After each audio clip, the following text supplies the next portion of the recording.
Necesitaba el dinero para ayer, me exigió mi hijo, entregándome la deuda de $300,000 de su esposa como si fuera una simple factura. No me decepciones, mamá, agregó con desdén. Yo solo sonreí, sirviendo más café mientras él revisaba mensajes en su celular. 6 horas después, mi cuenta estaba a cero. Cuando regresaron por la noche para buscar el dinero, encontraron la casa vacía y solo un sobre la mesa. Cuando lo abrieron, palidecieron. Pero antes de continuar, asegúrate de ya estar suscrito al canal y escribe en los comentarios. ¿Desde dónde estás viendo este video? Nos encanta saber hasta dónde están llegando nuestras historias. La campanilla sonó a las 7:30 de la mañana de un martes cualquiera. 3 toques insistentes, como si el mundo se estuviera acabando. Yo ya sabía quién era incluso antes de abrir la puerta.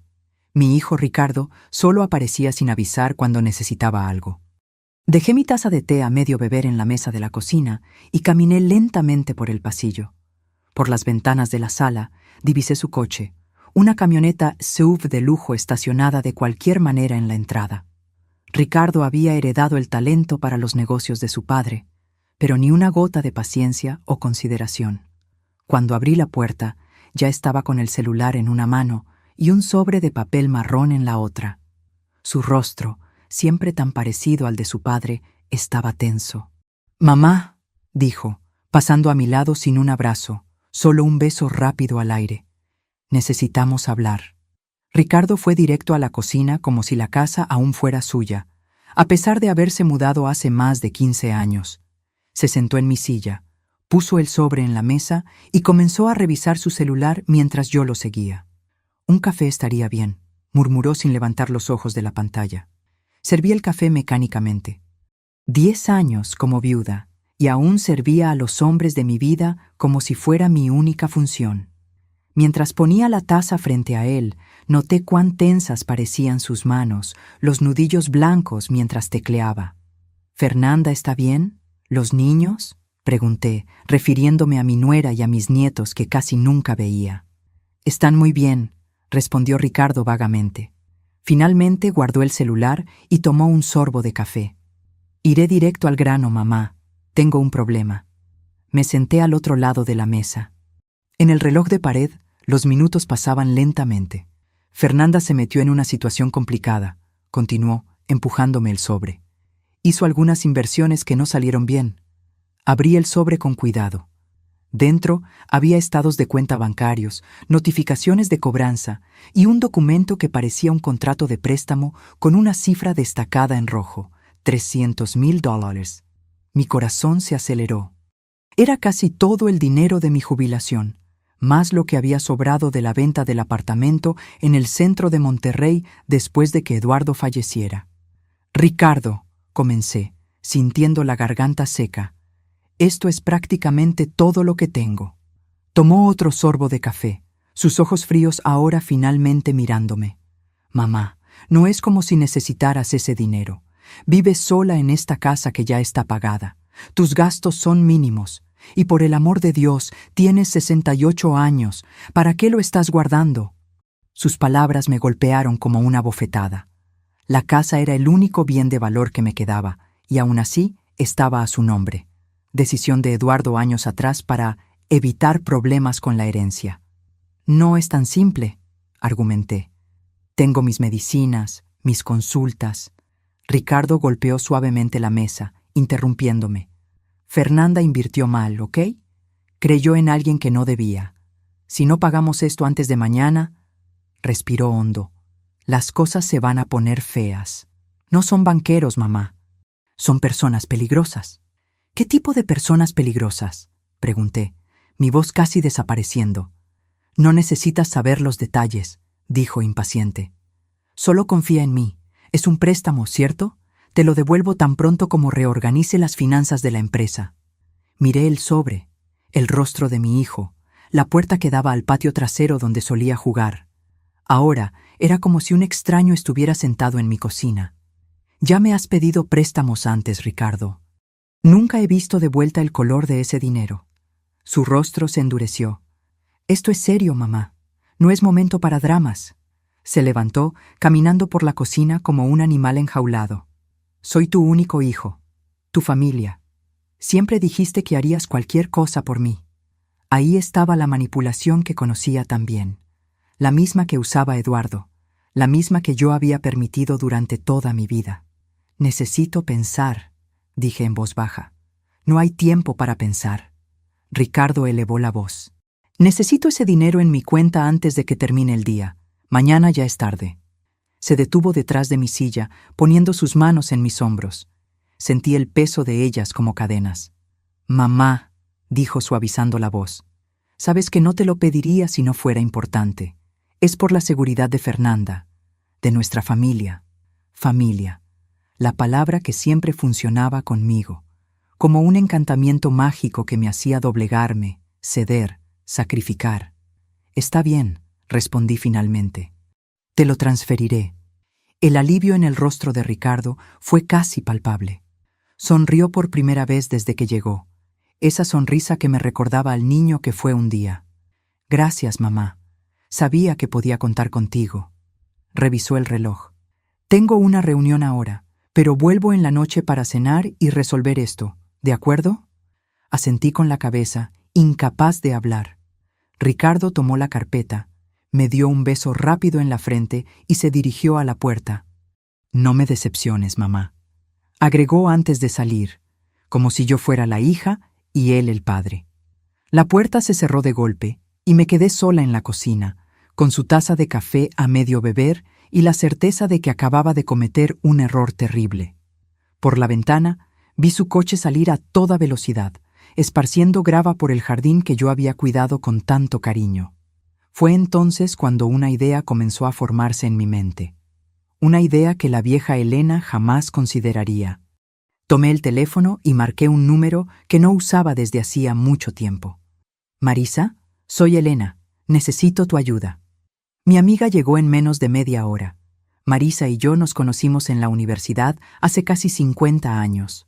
Ella siguió una carrera como abogada, mientras yo abandoné el curso para casarme con Eduardo.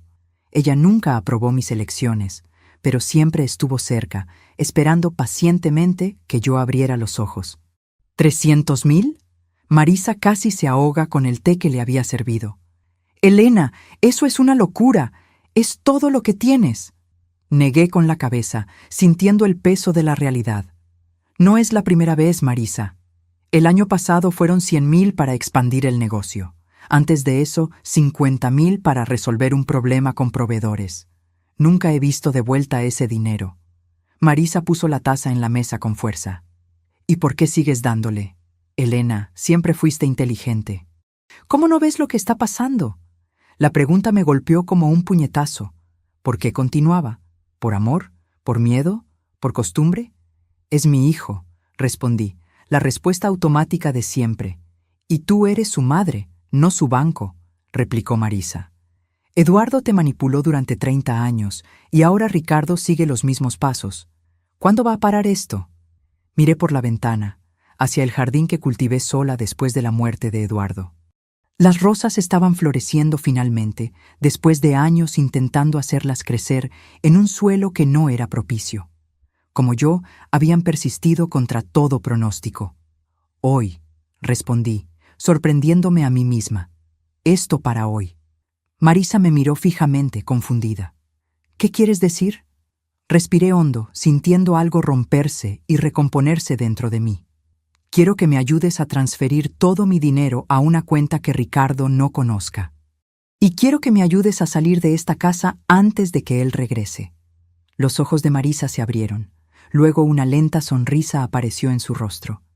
Elena Meneses, esperé casi 50 años para escucharte decir algo así. Sacó el celular del bolso.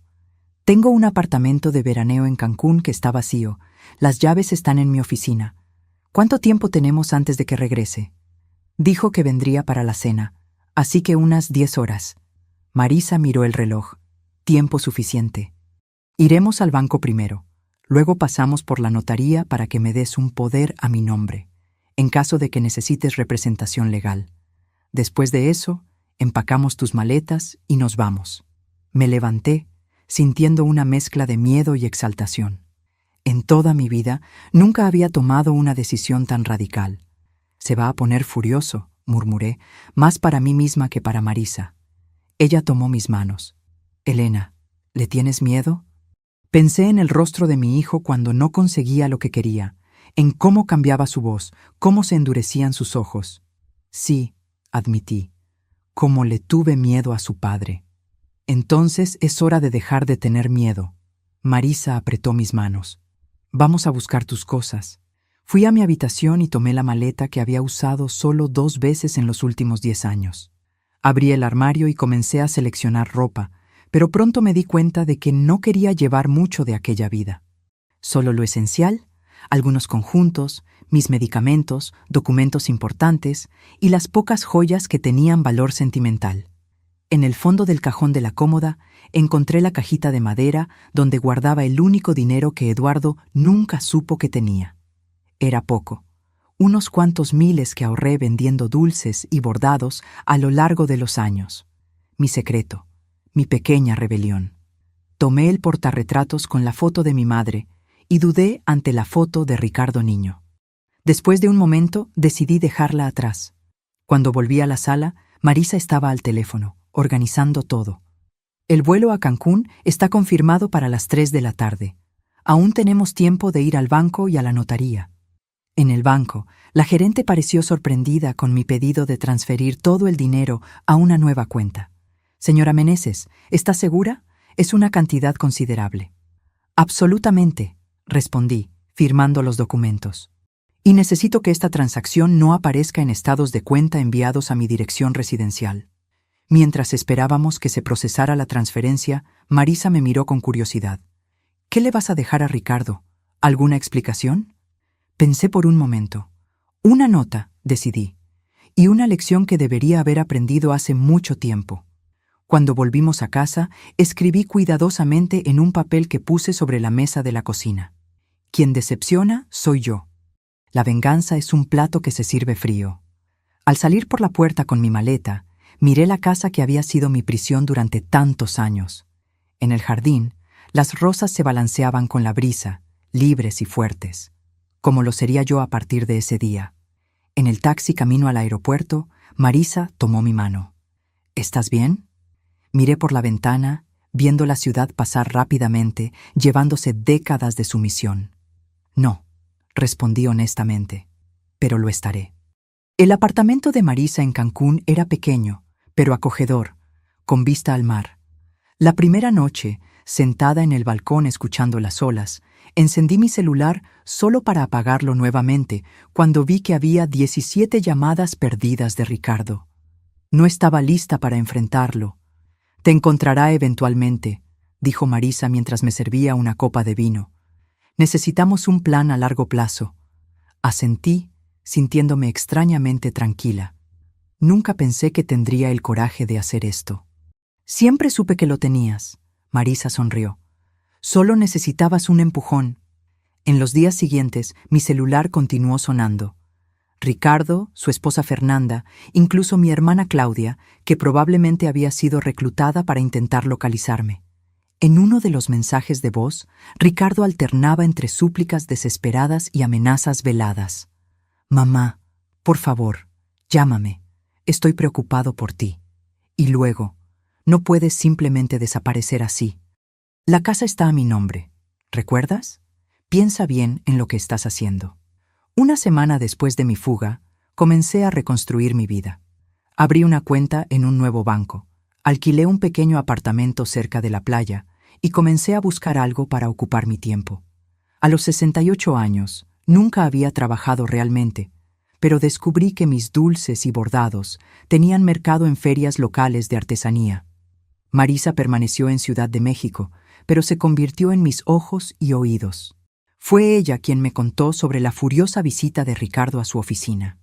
Estaba fuera de sí, relató por teléfono, exigiendo saber dónde estabas, amenazando con demandar, diciendo que no estás mentalmente capaz de tomar decisiones financieras. ¿Y qué le dijiste?, pregunté. Le dije que estabas perfectamente cuerda y que si continuaba con las amenazas, yo presentaría una orden de restricción. Marisa se rió. Se puso rojo como un tomate. Creo que nadie lo había confrontado antes. Al final del primer mes, recibí una carta formal del abogado de Ricardo. Exigía mi regreso inmediato, alegando preocupación por mi salud mental y amenazando con una acción judicial para declararme incapaz. En el mismo sobre, había una nota manuscrita de Fernanda, sorprendentemente humilde. Elena, por favor, vuelve. Ricardo está descontrolado. Los acreedores nos están presionando. Te necesitamos. Entregué los documentos a Marisa, que se encargó de responder formalmente, adjuntando informes médicos recientes que comprobaban mi cordura y una declaración detallada de los préstamos que Ricardo me había extorsionado a lo largo de los años. No tienen caso, me aseguró Marisa. Pero Ricardo no se rendirá fácilmente. Perdió su banco personal y eso lo enfureció. En el segundo mes, recibí una visita inesperada. Mi nuera, Fernanda, apareció en mi nuevo apartamento, pálida y notablemente más delgada. «¿Cómo me encontraste?», pregunté, sorprendida al verla en mi puerta. «Contratamos un detective», admitió, pareciendo avergonzada. «¿Puedo pasar?». Dudé, pero terminé permitiéndolo. Fernanda miró alrededor de mi pequeño apartamento con curiosidad. «Es acogedor», comentó, claramente sorprendida de verme viviendo en un espacio tan modesto después de la espaciosa casa que dejé atrás. «Es mío», respondí simplemente. «¿Té?». Nos sentamos en el pequeño balcón, el mar visible a lo lejos. Fernanda sostenía la taza con manos temblorosas. «Las cosas están mal, Elena», dijo finalmente. «Ricardo está diferente, agresivo, perdiendo el control». «¿Cómo están mis nietos?», pregunté, sintiendo una punzada de culpa. «Asustados, no entienden lo que está pasando. Ricardo vendió el coche, estamos intentando vender el apartamento de la playa. Todo para pagar las deudas». Hizo una pausa. «No eran solo los 300,000, Elena, hay mucho más». No me sorprendió. Eduardo también siempre tenía otra deuda oculta. «Entonces no viniste aquí para convencerme de volver», constaté. «Viniste a pedir más dinero». Fernanda bajó los ojos. «Es más complicado que eso. Los hombres a quienes les debemos no son pacientes. Ricardo les dijo que tú tienes el dinero». Sentí un escalofrío recorrer mi espalda. ¿Me usó como garantía? Fernanda no respondió, pero su silencio fue confirmación suficiente. «Necesitas salir de esa casa, Fernanda», le dije, tomando sus manos. «Lleva a los niños y ve a casa de tus padres». «No es tan simple», murmuró. «Ricardo controla todo. Nuestras cuentas, nuestros documentos». Su voz falló. «No sé cómo salí, de la misma manera que tú no sabías». Sus palabras me conmovieron profundamente. Era verdad. Durante décadas no supe cómo salir, cómo romper el ciclo. Hasta que finalmente encontré coraje. «Yo puedo ayudarte», ofrecí. «No con dinero, sino a salir». Fernanda me miró con una mezcla de esperanza y miedo. «Nos encontrará, como te encontró a ti. Entonces estaremos preparadas cuando eso suceda». Respondí con una confianza que nunca había sentido antes. «Pero primero necesitamos sacar a ti y a los niños de esa casa». Después de que Fernanda se fue, con un plan trazado y mi nuevo número de teléfono cuidadosamente escondido en su bota, me senté en el balcón, observando el atardecer. El horizonte anaranjado parecía un símbolo de mi propia transformación. De la oscuridad a la luz. Mi teléfono sonó. Era Marisa. «Fernanda te encontró, ¿cierto?», preguntó sin rodeos. «¿Cómo lo sabes?». Ricardo apareció en mi oficina nuevamente, esta vez con uno de esos acreedores suyos. Un hombre aterrador, con cicatrices en el rostro. Hicieron amenazas veladas, queriendo saber dónde estabas. Sentí que mi estómago se hundía. «¿Qué les dijiste?». «Dije que si te tocaban un dedo a ti, a mí o a cualquier persona relacionada con este caso, yo me aseguraría de que pasaran el resto de su vida tras las rejas». Marisa hizo una pausa. «Elena, esto se está poniendo peligroso. Ricardo está desesperado». «Lo sé», respondí, observando el último rayo de sol desaparecer en el horizonte. «Y las personas desesperadas hacen cosas desesperadas». A la mañana siguiente me desperté con golpes insistentes en la puerta. Por un momento aterrador pensé que Ricardo me había encontrado, pero cuando miré por la mirilla, vi a una mujer desconocida. ¿Señora Elena Meneses?, preguntó cuando abrí la puerta parcialmente, manteniendo la cadena de seguridad enganchada. Sí, soy la detective Oliva, mostró una placa. Policía civil, necesitamos hablar sobre su hijo, Ricardo Meneses. Mi corazón se aceleró. ¿Le pasó algo? La detective mantuvo la expresión neutra. ¿Puedo pasar? La dejé entrar y le ofrecí café, que ella aceptó. Mientras preparaba las tazas en la pequeña cocina, intenté contener el temblor en mis manos. Señora Meneses, comenzó la detective, sentándose en el sofá. Su hijo está siendo investigado por fraude financiero, falsificación de documentos y posible participación con prestamistas usureros. Nos gustaría saber si usted tenía conocimiento de estas actividades. Sentí como si el suelo hubiera desaparecido bajo mis pies. Una parte de mí siempre supo que Ricardo no era honesto en sus negocios, como no lo había sido su padre, pero escuchar las palabras investigación policial lo hacía todo terriblemente real. No, respondí honestamente. Yo sabía que tenía problemas financieros, pero no la extensión o la naturaleza de ellos. La detective anotó algo en su cuaderno. Usted salió de casa repentinamente hace 2 meses, ¿correcto? ¿Puede decirnos por qué? Le conté todo. Los préstamos sucesivos, las manipulaciones, la presión por los 300,000 pesos.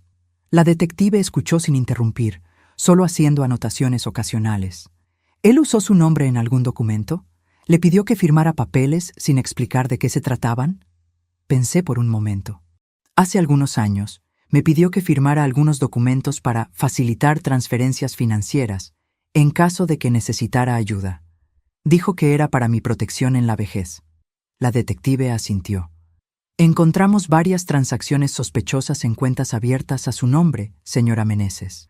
Cuentas que usted probablemente no sabía que existían. Cerré los ojos, sintiendo una ola de náusea.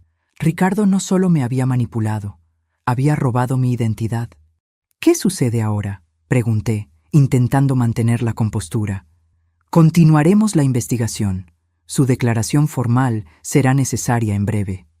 Dudó. Debo advertirle que su hijo probablemente será acusado en las próximas semanas y, considerando las personas con las que se involucró, sería prudente reforzar su seguridad. Después de que la detective se fue, llamé a Marisa, que prometió viajar a Cancún en el próximo vuelo. Siempre supe que Ricardo estaba involucrado en cosas turbias, dijo, pero nunca imaginé que llegaría a este punto.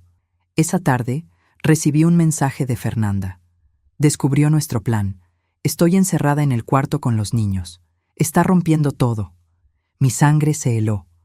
Llamé inmediatamente a la detective Oliva, que prometió enviar una patrulla a la dirección de Ricardo.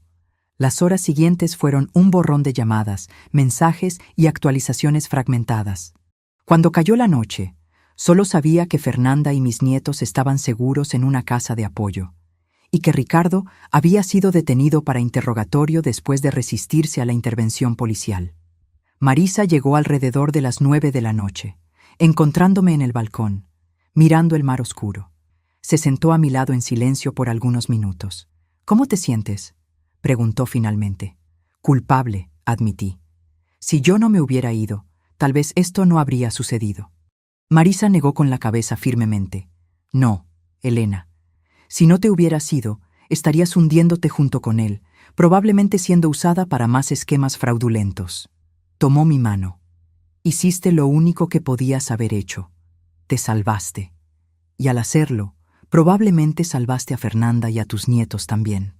A la mañana siguiente, el titular del periódico local me dejó sin aliento. Empresario es arrestado por fraude y vínculos con organización criminal. La foto de Ricardo siendo llevado esposado por la policía parecía pertenecer a otra realidad, no a la mía. El teléfono sonó. Era la detective Oliva. Señora Meneses, su hijo está solicitando su presencia en la comisaría. Insiste en hablar solo con usted. Miré a Marisa, que ya había leído la noticia y me observaba con preocupación. No tienes que ir, dijo, después de todo lo que hizo. Sí tengo que ir, interrumpí, sorprendiéndome a mí misma. Necesito mirarlo a los ojos y terminar esto de una vez por todas. La comisaría era un lugar frío e impersonal, con luces fluorescentes que destacaban cada arruga en mi rostro cansado. Ricardo fue llevado a una sala de visitas, esposado y vistiendo un uniforme gris que lo hacía parecer más pequeño, más viejo. Cuando me vio, sus ojos, tan parecidos a los de su padre, se llenaron de lágrimas. «Mamá», dijo, la voz quebrada, «viniste». Me senté frente a él, manteniendo distancia.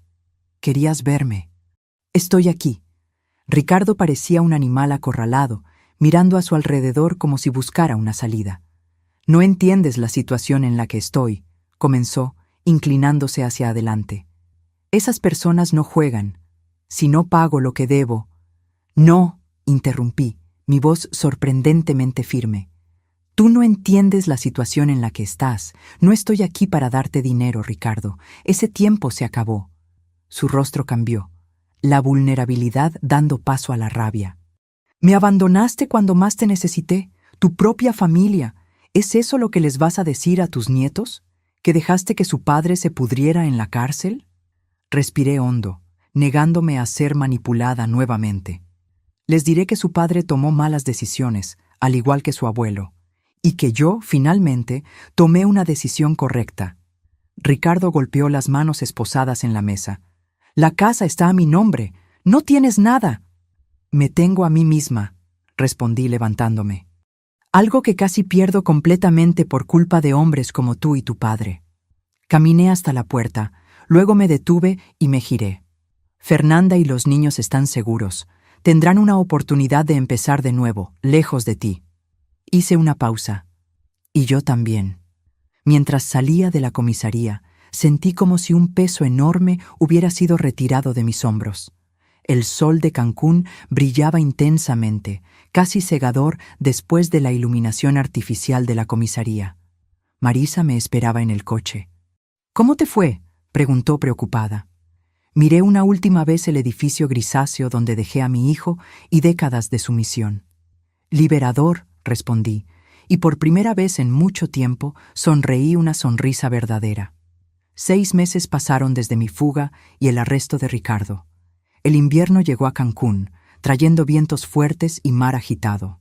Mi pequeño apartamento ahora parecía verdaderamente un hogar, con mis plantas en el balcón y los bordados coloridos que vendía en la feria local adornando las paredes.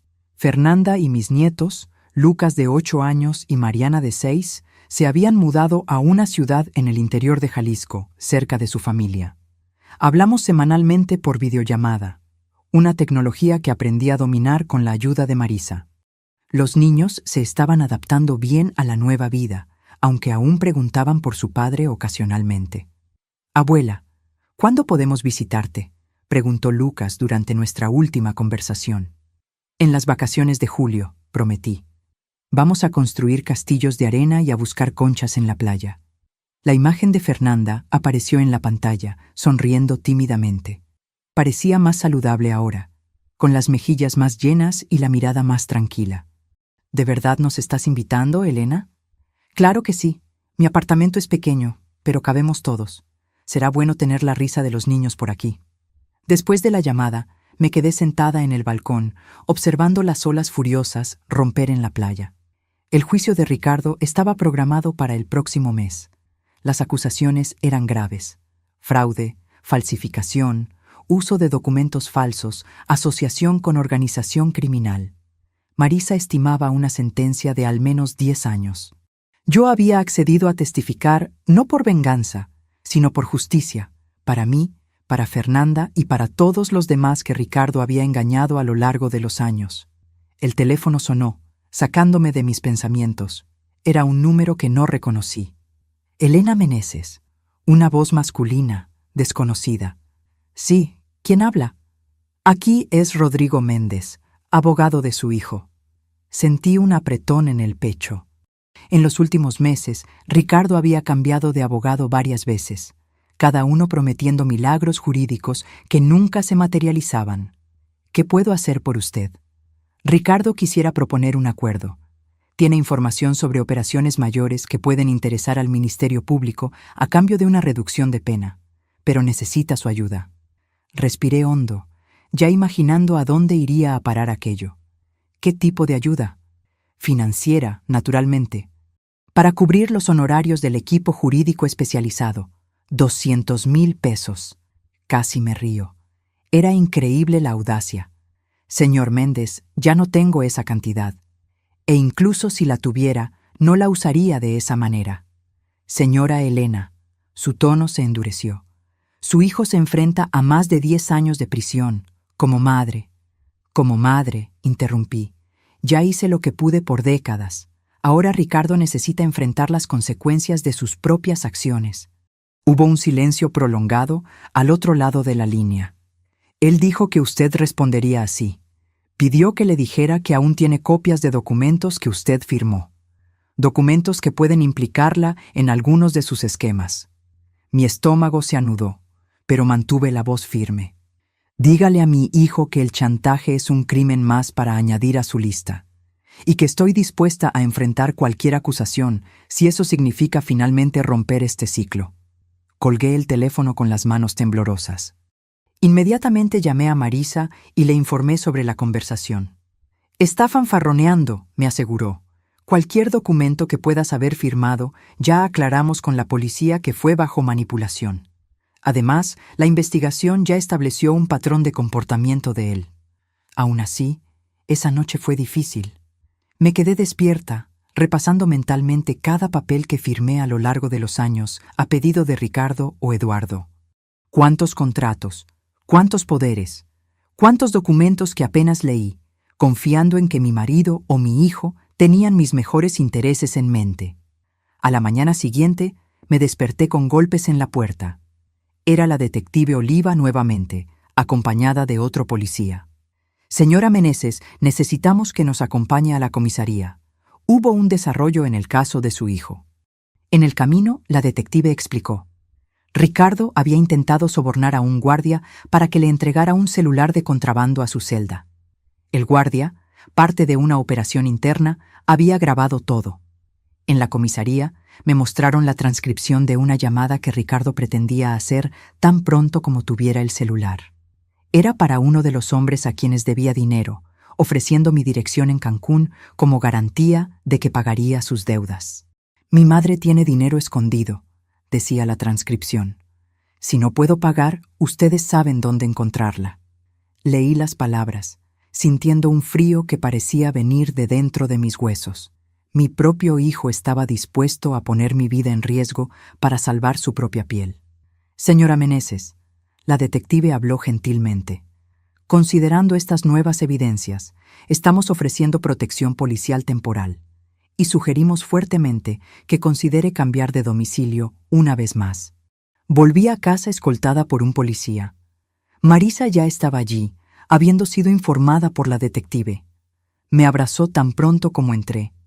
Ya estoy buscando un nuevo lugar para ti, un condominio cerrado, con seguridad. Miré alrededor de mi pequeño apartamento, a las plantas que había cuidado con tanto cariño, las cortinas coloridas que había cosido, la vista del mar que me traía paz todas las mañanas.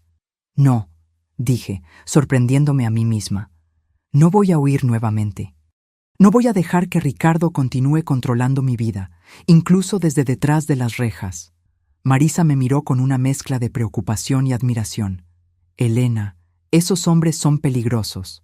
Lo sé, y voy a tomar todas las precauciones necesarias. Pero este es mi hogar ahora, el primero que realmente elegí para mí. No voy a renunciar a él. En los días siguientes, instalamos un sistema de seguridad completo. Cámaras, alarmas, cerraduras reforzadas. La policía aumentó las rondas en el barrio y 2 policías de civil se turnaban en un coche estacionado frente al edificio. Fernanda me llamó en pánico después de haber sido informada sobre la situación. Elena, ven aquí. Quédate con nosotros, por favor. Estoy segura, querida, aseguré. Y tengo una vida aquí ahora.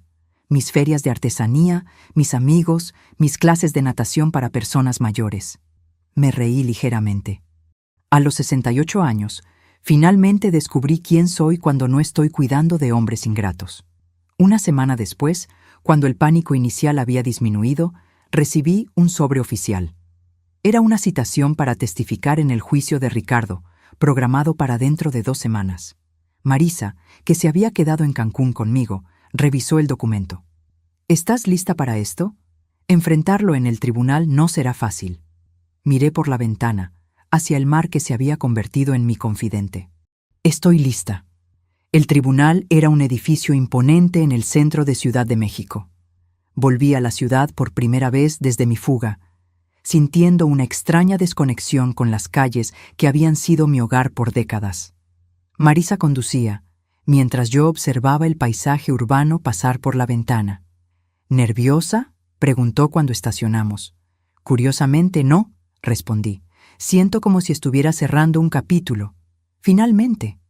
En la sala del tribunal, me senté junto a Marisa en la primera fila. La fiscal, una mujer de mediana edad con ojos astutos, vino a saludarnos antes del inicio de la sesión. Señora Meneses, su testimonio será crucial hoy. Ricardo está intentando presentarse como una víctima de las circunstancias, manipulado por socios más poderosos. Siempre fue bueno presentándose como víctima, comenté. La puerta lateral se abrió y Ricardo entró, escoltado por 2 guardias. Estaba más delgado, con el rostro marcado por ojeras profundas. Nuestras miradas se encontraron por un momento, la suya suplicante, la mía firme. El juez entró y todos se levantaron. El juicio comenzó con formalidades procesales, seguidas por el testimonio de peritos forenses que detallaron la complejidad de los esquemas financieros de Ricardo. Cuando finalmente llamaron mi nombre, caminé hasta el banco de testigos con pasos lentos pero determinados. Después del juramento, la fiscal comenzó. Señora Meneses, ¿puede contarnos sobre su relación con el acusado, su hijo? Miré directamente a Ricardo mientras hablaba. Lo crié sola después de la muerte de mi marido, hace 10 años. Antes de eso, vivíamos como una familia aparentemente normal, solo aparentemente. ¿Qué quiere decir? Mi marido, Eduardo, padre de Ricardo, también era manipulador y controlador financieramente. Ricardo aprendió del mejor. La fiscal asintió.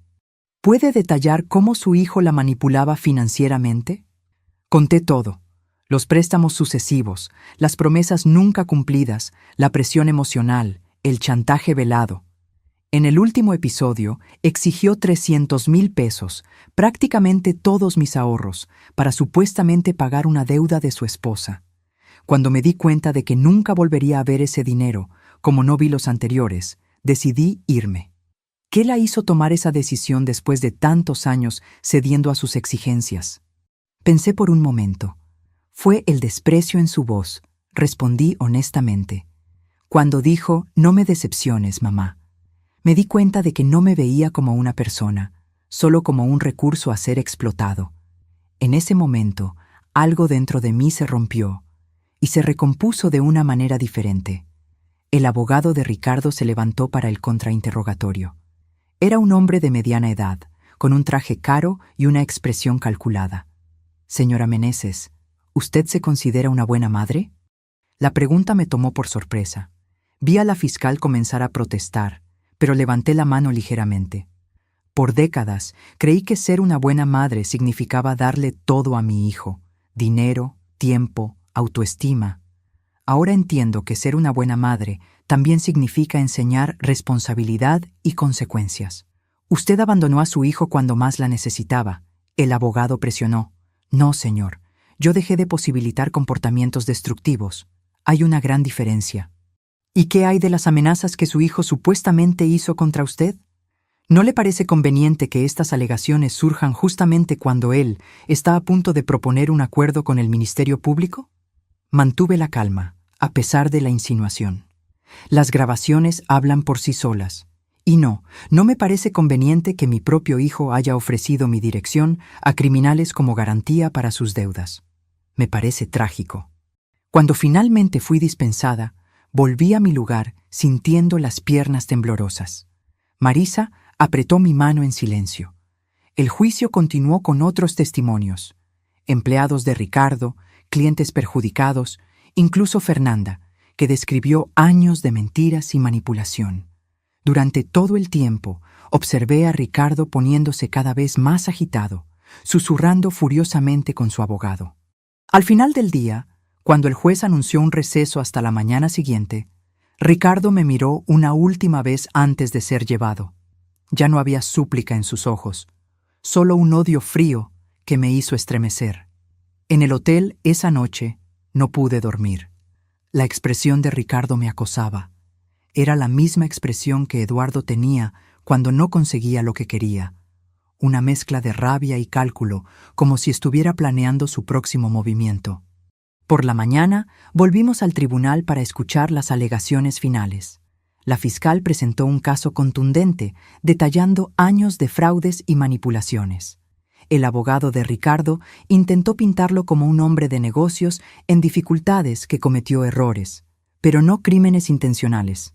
Cuando el juez se retiró para deliberar, Marisa y yo fuimos a tomar café a una cafetería cercana.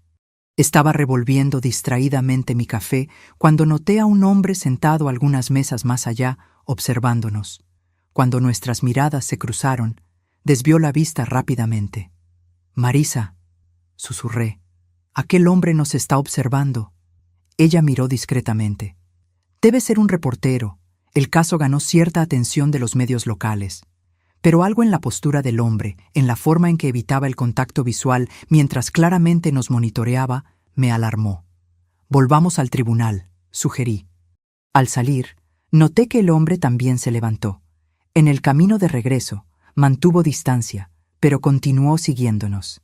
En el tribunal, mencioné el incidente a uno de los policías, que prometió estar atento. La sesión se reanudó con el juez regresando para anunciar su decisión. En el caso del Estado contra Ricardo Eduardo Meneses, este tribunal lo considera culpable de todas las acusaciones. Una ola de alivio me recorrió, seguida inmediatamente por una profunda tristeza. Mi hijo, el niño que un día acuné en mis brazos, ahora era oficialmente un criminal condenado. El juez continuó, detallando la sentencia. 12 años de prisión, con posibilidad de progresión después de 4 años, además de multas y restituciones a los perjudicados. Ricardo permaneció impasible durante la lectura de la sentencia. Cuando los guardias se acercaron para llevárselo, se giró en mi dirección. «Esto no ha terminado», dijo lo suficientemente alto para que yo lo oyera. «Te vas a arrepentir». Mientras salíamos del tribunal, noté nuevamente al mismo hombre observando de lejos. Esta vez lo señalé directamente al policía que nos acompañaba. El hombre se dio cuenta y desapareció rápidamente entre la multitud. «Necesitamos volver a Cancún hoy mismo», le dije a Marisa mientras caminábamos hacia el coche. «No me siento segura aquí». En la semana siguiente al juicio, intenté retomar mi rutina en Cancún. La protección policial se había reducido a rondas periódicas, ya que las amenazas de Ricardo parecían menos viables ahora que estaba condenado y bajo vigilancia constante. Una tarde, mientras volvía de la feria donde vendía mis bordados, noté un coche desconocido estacionado cerca de mi edificio. Algo en el vehículo me alertó. Tal vez el hecho de que los cristales eran demasiado oscuros, o que estaba estratégicamente posicionado con vista a la entrada del edificio. En lugar de entrar en el edificio, pasé de largo y llamé a la detective Oliva. «Puede que no sea nada», admitió ella, «pero no cuesta nada verificar. Quédese en un lugar público mientras enviamos a alguien». Entré en un café cercano y esperé, observando por la ventana. 20 minutos después, una patrulla se acercó al coche sospechoso. 2 hombres salieron rápidamente e intentaron alejarse, pero fueron interceptados por los policías. Mi teléfono sonó. Era la detective. «Señora Meneses, atrapamos a 2 individuos con historial criminal. Estaban con armas no registradas y su dirección anotada en un papel». Sentí un escalofrío recorrer mi espalda. ¿Los socios de Ricardo? Probablemente. Los estamos interrogando ahora. ¿Usted tiene algún lugar seguro donde pueda quedarse por algunos días? Llamé a Marisa inmediatamente. Su respuesta fue rápida y decisiva. «Voy a buscarte en 1 hora. Iremos a mi casa de playa en Playa del Carmen. Nadie sabe sobre ella». Volví a mi apartamento escoltada por policías para recoger algunas pertenencias esenciales. Mientras hacía una maleta apresurada, miré alrededor al hogar que había construido con tanto cariño. Una vez más, necesitaba huir. O tal vez no. Un pensamiento comenzó a formarse en mi mente. Una idea que habría parecido absurda para la Elena de antes, pero que ahora tenía perfecto sentido. Cuando Marisa llegó, le expliqué mi plan. «Es arriesgado», advirtió ella. «Vivir con miedo es más arriesgado», respondí, «y estoy cansada de esconderme».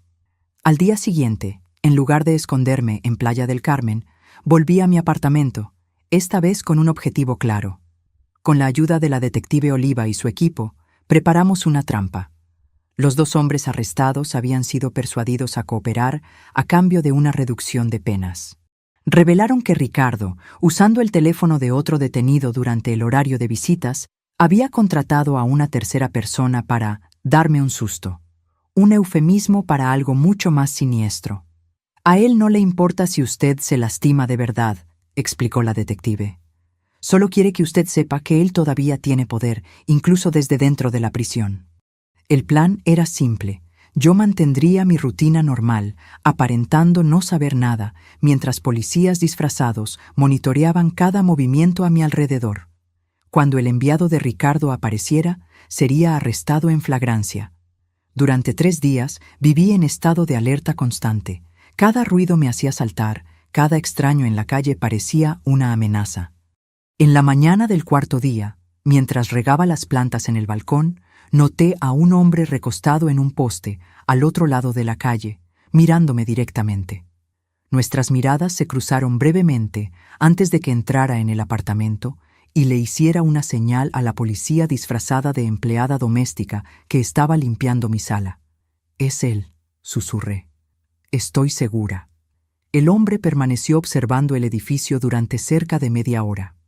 Luego, lentamente, comenzó a cruzar la calle en dirección a la entrada.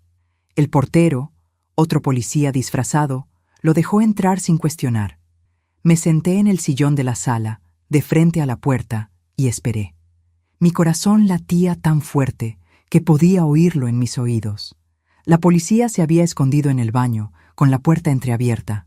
La campanilla sonó. Respiré hondo y fui a atender.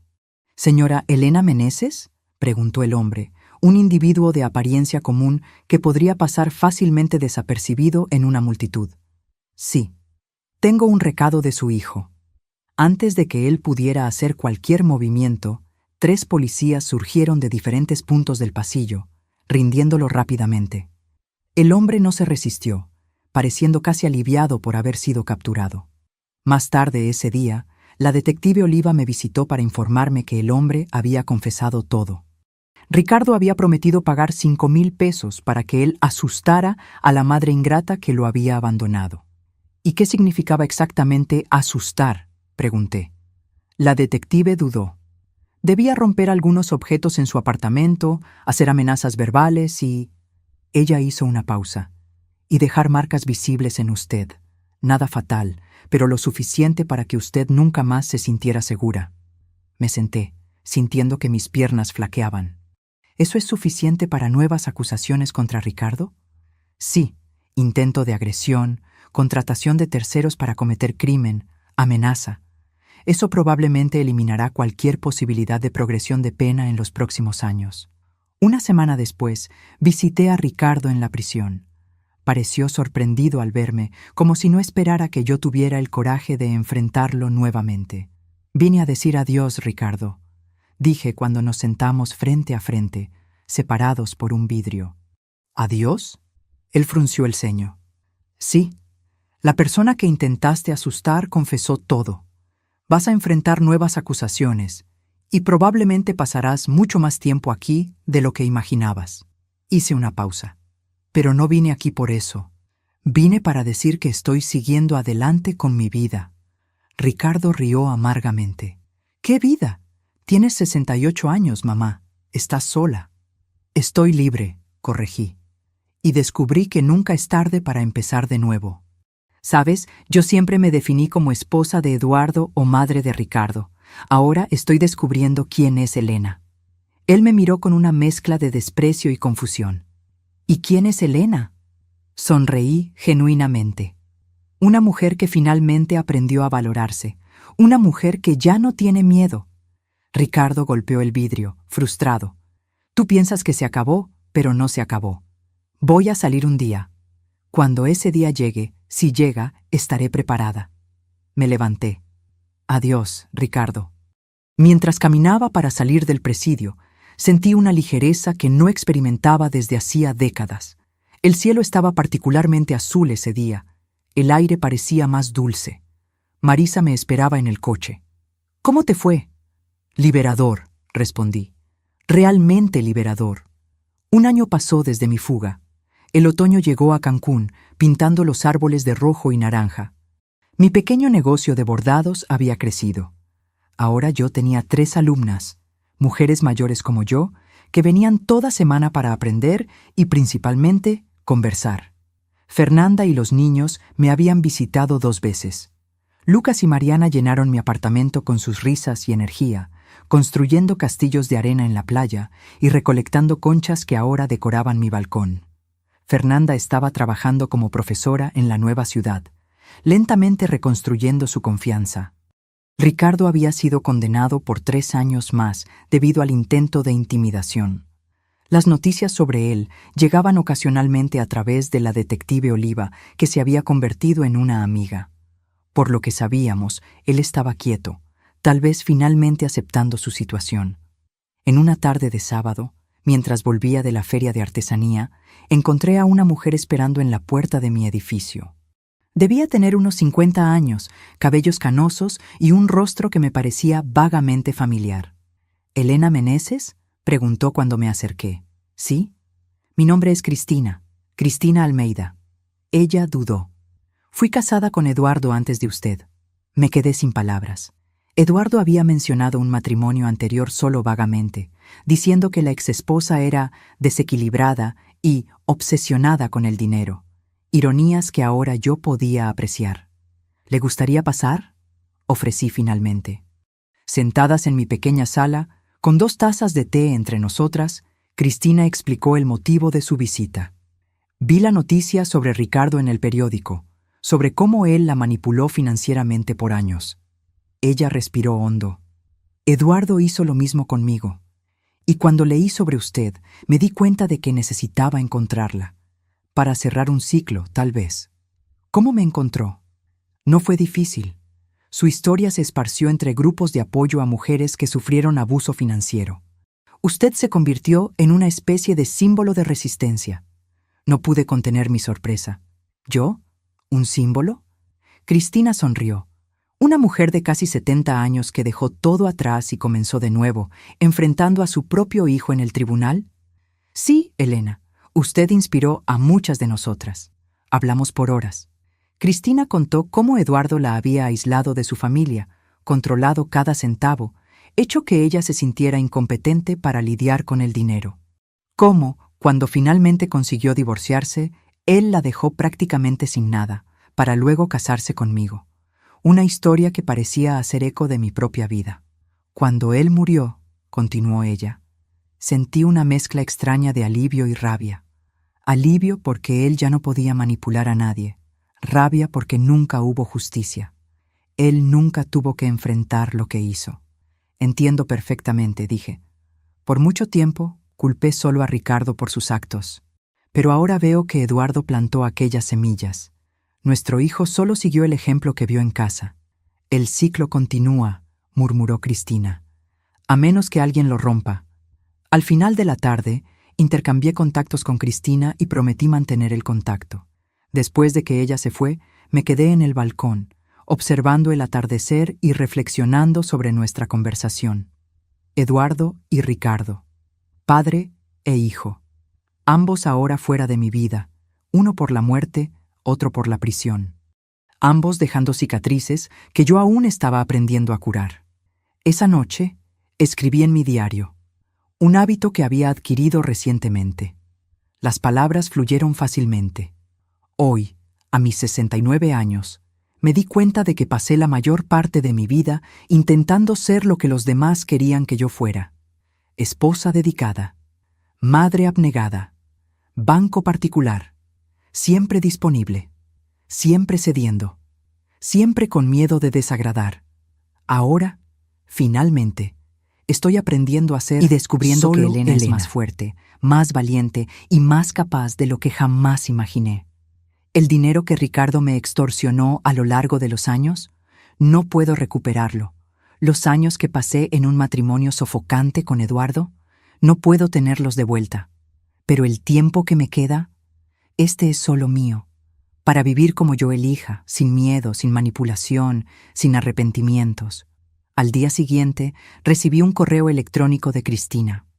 Había hablado con otras mujeres que pasaron por situaciones similares y sugerían formar un grupo de apoyo. Acepté inmediatamente. Nuestra primera reunión fue en un café cerca de la playa. Éramos 5 mujeres, todas con historias de control financiero y emocional por parte de maridos, hijos, hermanos. Compartimos nuestras experiencias, nuestros dolores, nuestras pequeñas y grandes victorias. Al final del encuentro, Marisa, que me había acompañado, sugirió: deberían formalizar esto.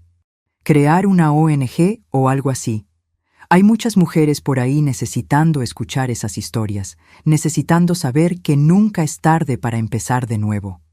La idea tomó forma rápidamente. En pocos meses, Recomienzo era oficialmente registrada como una organización sin fines de lucro, dedicada a apoyar a mujeres víctimas de abuso financiero y emocional. Usando mis habilidades de bordado, creé nuestro símbolo, un fénix colorido, renaciendo de las cenizas. Nuestra primera conferencia pública atrajo a más de 50 mujeres.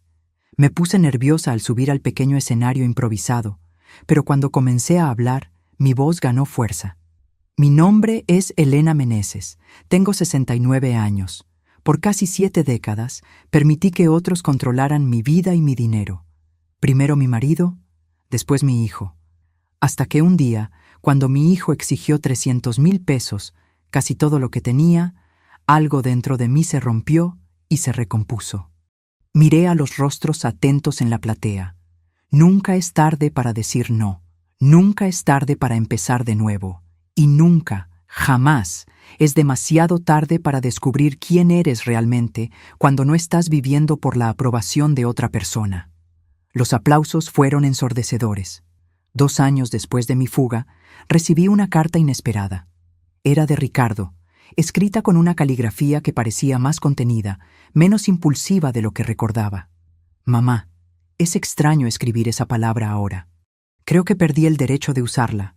Estoy escribiendo no para pedir perdón.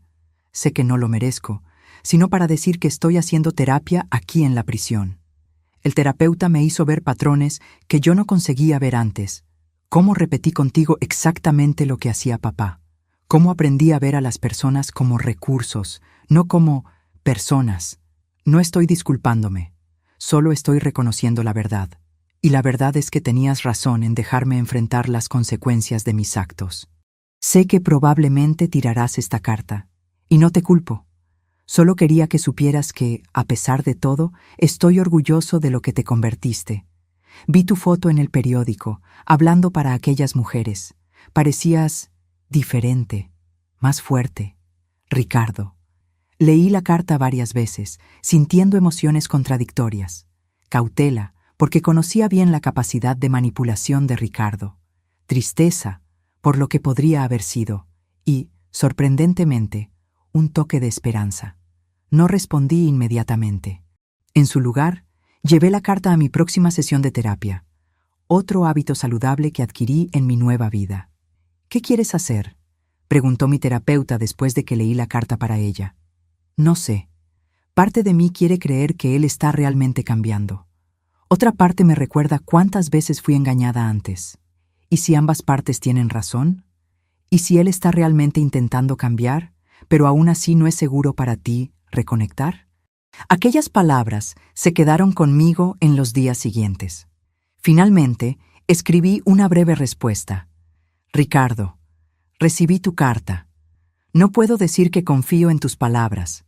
La confianza, una vez rota, es difícil de recuperar. Pero reconozco tu esfuerzo en buscar ayuda y reflexionar sobre tus actos. Mi vida ahora está centrada en ayudar a mujeres que pasaron por lo que pasé. Encontré propósito y paz en ese trabajo. Espero que tú también encuentres tu camino. Si es un camino verdadero de cambio, tal vez podamos hablar nuevamente un día. No como madre e hijo que éramos, sino como dos personas intentando hacerlo mejor. Elena. Envié la carta sin grandes expectativas. No esperaba respuesta y realmente no la recibí por meses. Estaba bien así. Mi vida había tomado un rumbo propio, independiente de Ricardo o de las sombras del pasado. La primavera llegó a Cancún, transformando la ciudad con colores vibrantes. Nuestra organización Recomienzo había crecido, ahora con una pequeña oficina en el centro de la ciudad y voluntarios dedicados. 2 veces por semana ofrecíamos talleres gratuitos de educación financiera, algo que yo misma tuve que aprender desde cero a los 68 años. Fernanda se había convertido en una colaboradora frecuente, compartiendo su propia jornada de recuperación financiera y emocional. Mis tardes de sábado estaban reservadas para mis nietos, que ahora venían regularmente a visitarme. Lucas, con casi 10 años, adoraba pescar en el muelle cercano a mi apartamento. Mariana, a los 8, había desarrollado interés por mis bordados. Abuela, me preguntó una tarde mientras trabajábamos juntas en una pieza. ¿Eres feliz ahora? La pregunta me tomó por sorpresa. Dejé de bordar y miré a mi nieta. Sus ojos curiosos, su rostro inocente. Sí, querida, respondí sinceramente. Más feliz de lo que jamás fui. ¿Incluso sin el abuelo y papá? Elegí mis palabras con cuidado. A veces, Mariana, necesitamos alejarnos de las personas que amamos para encontrarnos a nosotras mismas. Eso no significa que dejamos de amarlas. Significa solo que necesitamos amarnos a nosotras mismas también. Ella pareció considerar mis palabras, sus pequeñas cejas unidas en concentración. Como cuando necesito estar sola en mi cuarto a veces, incluso gustándome jugar con Lucas. Sonreí admirando su sabiduría infantil.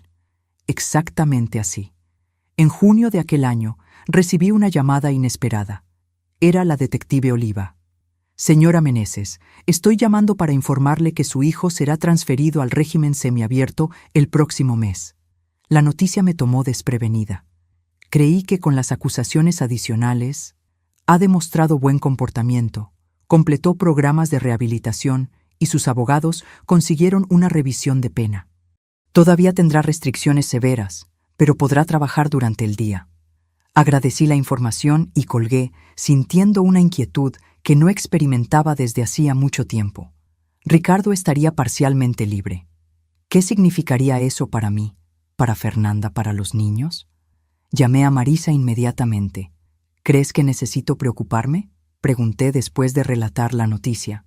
Marisa, siempre práctica, respondió: Vamos a aumentar la seguridad de tu apartamento, solo por precaución. Pero, honestamente, Elena, dudo que intente algo. Tendría mucho que perder. Una semana después, recibí otra carta de Ricardo. Diferente de la anterior, esta era formal, casi distante. Elena, estoy siendo transferido al régimen semiabierto el próximo mes. Quería que lo supieras por mí, no por terceros. Trabajaré en un proyecto de reforestación durante el día y regresaré a la prisión por la noche y los fines de semana. No tengo intención de buscarte o de interferir de ninguna manera en tu vida. Aprendí mis lecciones de la manera más difícil. El terapeuta aquí dice que respetar límites es el primer paso para relaciones saludables. Estoy intentando practicar eso. También quería que supieras que me he estado correspondiendo con Fernanda sobre los niños. Ella accedió a dejarme escribirles cartas, bajo su supervisión. Tal vez, un día, pueda verlos de nuevo, cuando ella sienta que es seguro. Ricardo. La ausencia del término mamá al inicio y al final de la carta no pasó desapercibida. Él estaba realmente intentando establecer una nueva dinámica, respetando que nuestra relación anterior estaba irrevocablemente rota. Compartí la carta con Fernanda en nuestra próxima videollamada. Ella confirmó que estaba, de hecho, permitiendo que Ricardo escribiera a los niños. Los terapeutas de ellos creen que es importante no demonizar al padre completamente, explicó. Y sus cartas han sido diferentes. Él pregunta sobre sus intereses, no intenta manipular, no hace promesas vacías. ¿Crees que él realmente cambió?, pregunté. Fernanda se encogió de hombros. Tal vez aprendió a ser más sutil, por eso todo es supervisado. Hizo una pausa. ¿Vas a responder a esta carta? Reflexioné por un momento. Creo que sí.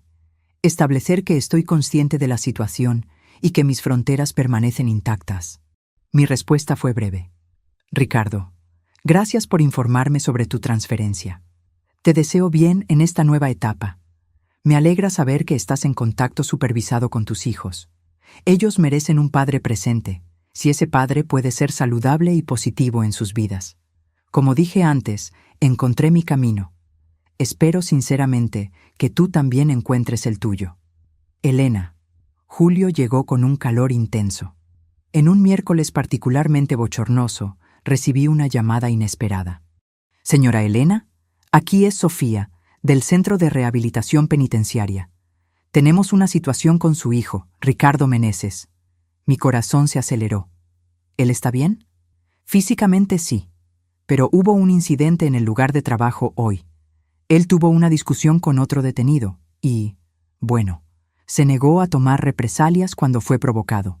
De hecho, se alejó y buscó a un supervisor.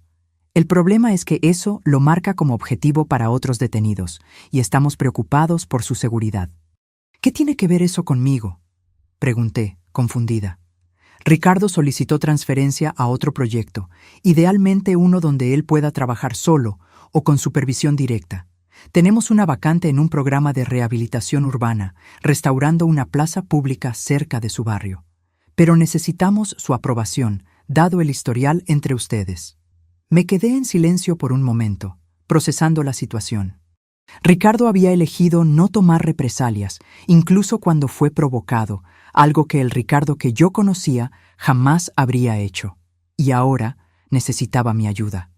¿Él pidió específicamente trabajar cerca de mí?, pregunté, cautelosa. No, señora. De hecho, cuando mencionamos la ubicación, él dudó y preguntó si había otras opciones. Pero este es el único proyecto que atiende a sus necesidades de seguridad en este momento. Aquello me sorprendió. Ricardo estaba realmente intentando respetar mi espacio. ¿Cuál sería la distancia entre su lugar de trabajo y mi apartamento?, pregunté. Aproximadamente 15 cuadras. Él no tendría permiso para salir del área del proyecto, que sería monitoreada. Respiré hondo. Está bien, doy mi aprobación. Después de colgar, cuestioné mi decisión. ¿Estaría siendo ingenua nuevamente? ¿O finalmente ejerciendo compasión sin comprometer mis límites? Llamé a Marisa y le expliqué la situación. Hiciste lo correcto, me aseguró. Mantener a Ricardo seguro mientras él intenta rehabilitarse no significa bajar tus defensas, solo significa que eres humana y tienes compasión. En la semana siguiente, Ricardo comenzó su nuevo trabajo en la plaza. Propósito, alteré mi ruta al mercado para pasar por allí, manteniendo distancia. Lo vi de lejos, plantando árboles jóvenes bajo el sol abrasador. Estaba más delgado, su postura menos arrogante. Por un momento, pareció sentir mi presencia y miró en mi dirección, pero no me acerqué. En agosto, recibí otra carta. Elena, sé que me viste en la plaza hace algunas semanas. Gracias por no acercarte, y gracias por aprobar mi transferencia a este proyecto. El trabajo ha sido terapéutico.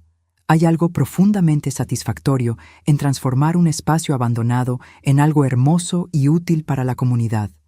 No estoy pidiendo perdón o reconciliación. Solo quería expresar gratitud por este pequeño acto de bondad que no merecería. Ricardo. La carta era diferente de las anteriores. Más centrada, menos manipulativa. Decidí responder con un gesto simbólico. Al día siguiente, dejé una pequeña caja en el centro comunitario que supervisaba el proyecto. Dentro había herramientas de jardinería de buena calidad y un libro sobre paisajismo urbano. Sin nota, sin expectativas. Semanas pasaron sin respuesta, y estaba bien así. Había aprendido que las relaciones saludables no exigen reciprocidad inmediata o calculada. En septiembre, nuestra organización Recomienzo realizó un evento mayor, un taller de fin de semana sobre independencia financiera para mujeres. Yo sería la oradora principal, compartiendo mi jornada de dependencia total a la autonomía financiera. En la mañana del evento, el salón estaba lleno con casi 100 mujeres. Subí al escenario sintiendo aquella mezcla familiar de nerviosismo y determinación. «Buenos días», comencé. «Mi nombre es Elena Meneses. A mis 70 años, estoy aprendiendo quién soy cuando no estoy siendo definida por los hombres de mi vida». La platea rió gentilmente, muchas asintiendo en reconocimiento. Hace 3 años, mi hijo apareció en mi puerta exigiendo 300,000 pesos, casi todo lo que tenía. Como tantas veces antes, él contaba con mi incapacidad de decir no. Y como tantas de ustedes saben, esos patrones no comienzan de la nada. Son cultivados a lo largo de décadas. En mi caso, comenzó con mi marido controlando cada centavo, cada decisión, haciéndome creer que yo era incapaz de administrar mi propia vida. Mientras hablaba, noté movimiento en el fondo del salón. Una figura alta y delgada había entrado discretamente y permanecía de pie cerca de la puerta. Mi corazón se aceleró al reconocer a Ricardo. Por un momento, perdí el hilo de mi discurso. La platea percibió mi hesitación, algunas girando para ver lo que me había distraído. Respiré hondo y continué. El momento más difícil y más liberador de mi vida fue cuando finalmente dije no. Cuando salí por la puerta con solo una maleta y la determinación de no ser más una extensión de la cuenta bancaria de otra persona. Hablé por 30 minutos más, consciente de la presencia silenciosa de Ricardo en el fondo del salón. Él no intentó acercarse, solo escuchó. Cuando terminé, recibí una ovación de pie. Mujeres se acercaron para compartir sus historias, pedir consejos, agradecer. Ricardo permaneció donde estaba, esperando pacientemente que la multitud disminuyera. Finalmente, cuando el salón estaba casi vacío, él se acercó lentamente.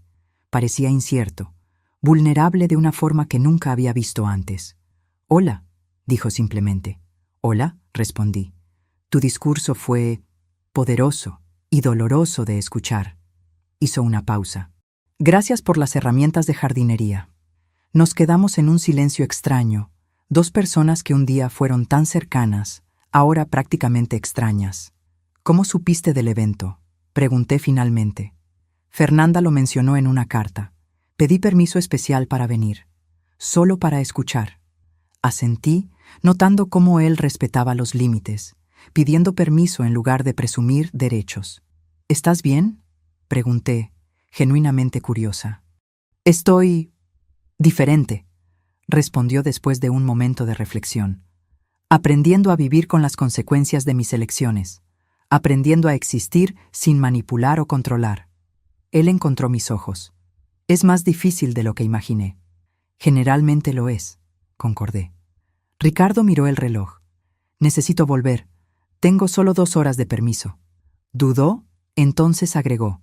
«Transformaste algo terrible en algo significativo». «Estoy...». Él buscó la palabra correcta. Orgulloso no es la palabra correcta. Impresionado, inspirado tal vez. Mientras él se giraba para salir, me oí decir, «Ricardo». Él se detuvo, girándose hacia mí. «¿Te gustaría tomar un café cualquier día de estos? En un lugar público, claro». La sorpresa en su rostro era genuina. Sí, me gustaría mucho. «No estoy prometiendo reconciliación», aclaré. «Solo una conversación». «Entiendo completamente», él asintió. «Es más de lo que merezco». Una semana después, nos encontramos en un café concurrido cerca de la plaza donde él trabajaba. Un guardia penitenciario discreto permaneció a algunas mesas de distancia, parte de las condiciones de la salida temporal de Ricardo. La conversación comenzó torpe, ambos navegando en un nuevo territorio. Ya no éramos madre e hijo en el sentido tradicional, sino 2 adultos intentando encontrar un nuevo tipo de conexión. «¿Cómo están tus nietos?», preguntó después de pedir café. «Bien. Lucas está fascinado con astronomía últimamente. Mariana está aprendiendo a tocar la flauta». Ricardo sonrió levemente. «Ellos siempre hablan de ellos en las cartas. Fernanda me envió algunas fotos recientes». Tomé un sorbo de café, reuniendo coraje para la pregunta que me molestaba. «Ricardo, ¿qué pasó? ¿Cuándo comenzaste a ver a las personas solo como recursos a ser explotados? Él miró por la ventana por un largo momento, su perfil recordándome tanto al de su padre que sentí un escalofrío. Creo que siempre fue así, respondió finalmente. Desde niño observé cómo papá te trataba, cómo él conseguía lo que quería. Parecía eficiente. Hizo una pausa. En la escuela, en la universidad, en los negocios, manipular personas funcionaba, hasta que ya no funcionó más. ¿Y ahora?, pregunté. Ahora estoy aprendiendo que la eficiencia no lo es todo, que las relaciones reales exigen reciprocidad, no explotación. Él me miró directamente, que las personas no son medios para un fin. Conversamos por casi una hora. No hubo grandes revelaciones o reconciliaciones dramáticas, solo dos adultos compartiendo experiencias honestamente, tal vez por primera vez. Cuando nos despedimos, Ricardo preguntó, ¿podemos hacer esto de nuevo algún día? Tal vez, respondí, un paso a la vez. En la mañana siguiente, mientras caminaba por la playa con Marisa, reflexioné sobre el encuentro. ¿Crees que él realmente cambió?, preguntó mi amiga. Creo que está intentando, respondí honestamente. Y eso ya es más de lo que Eduardo jamás hizo. ¿Y tú? ¿Estás lista para perdonar? Observé las olas rompiendo en la arena, su ritmo eterno de destrucción y renovación. El perdón no es algo que das de una vez, dije finalmente. Es una práctica diaria. Estoy aprendiendo a perdonar, a él y a mí misma por permitir tanto por tanto tiempo. Esa tarde, sentada en el balcón de mi pequeño apartamento, escribí en mi diario: hoy, a mis 70 años, estoy aprendiendo que la vida raramente ofrece finales perfectos. No hay garantías de que Ricardo realmente cambió, o que continuará en ese camino. No hay certeza de que yo misma no caiga en viejos patrones en momentos de debilidad. Pero tal vez la vida no se trata de finales perfectos. Tal vez se trata de empezar de nuevo, cuantas veces sea necesario. De romper ciclos tóxicos, incluso cuando parece imposible. De creer que podemos ser más que nuestros peores momentos o nuestros errores más dolorosos. ¿El dinero que Ricardo exigió aquella mañana hace 3 años? Fue el precio de mi liberación. Un precio alto, pero infinitamente menor que el costo de permanecer atrapada en una vida que no era realmente mía. Hoy no soy rica financieramente. Vivo modestamente. Gano lo suficiente vendiendo mis bordados y con pequeños ahorros. Pero soy inmensamente rica de otras formas. En amistades genuinas, en propósito, en paz interior. En coraje que no sabía que poseía. Y si hay una lección que me gustaría dejar para mis nietas, para todas las mujeres que encuentro a través del recomienzo, es esta. Nunca es demasiado tarde para decir no. Nunca es demasiado tarde para redescubrir quién eres cuando no estás viviendo para agradar a los demás. Nunca es demasiado tarde para comenzar de nuevo. A mis 70 años, no estoy terminando mi historia. Solo estoy comenzando a escribir los capítulos más auténticos. Cerré el diario y observé el atardecer pintar el cielo en tonos de naranja y morado. Mañana sería otro día de trabajo en la organización, otra oportunidad de transformar mi dolor en propósito, mi experiencia en orientación para otras. La campanilla sonó. Era Marisa con una botella de vino. Para celebrar, dijo entrando. ¿Qué estamos celebrando? 3 años desde que dijiste no, 3 años de libertad.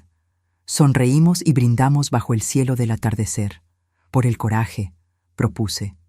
Por Elena, Marisa corrigió, finalmente viviendo su propia vida. Ahora, si te gustó esta historia, haz clic en suscribirse y dime en los comentarios qué parte te dejó boquiabierto. Y no olvides hacerte miembro para tener acceso a videos exclusivos que no publico aquí. Te espero allí.